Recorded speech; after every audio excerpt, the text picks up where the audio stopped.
bachazelwa izimoma bekhulu izigalo. Haleluya. Ngoba babesinto yapha isitena umuntu omncane ngisitena esifama siphathwa kuyise. Haleluya.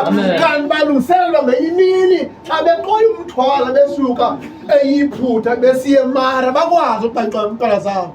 Haleluya. Bakwazi ukuthwala imithwalo yabo. Haleluya. Bakwazi usebenza emelizweni abaya kulo. Haleluya. Bathi ufika basa bafike baqeshe. Hallelujah.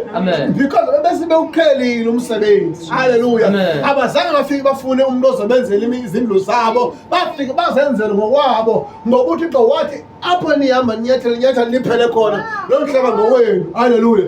Bavele bawubona umhlaba bawunyathela bafike bawokha ngokwabo. Hallelujah. Ngoba pha ekulezelekeni kwabo bafundiswa uba uyakwazi ubona umhlaba pha ibala pha uvele uzimele uzokhele ngokwakho. Hallelujah.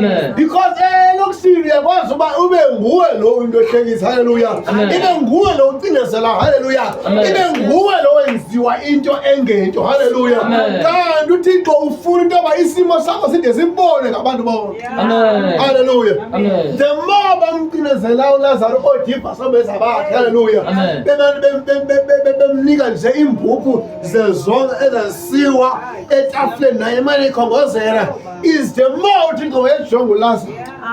Hallelujah. That is why one is said kwela ekwela bafileyo uLazaro waqomba uThixo mandumela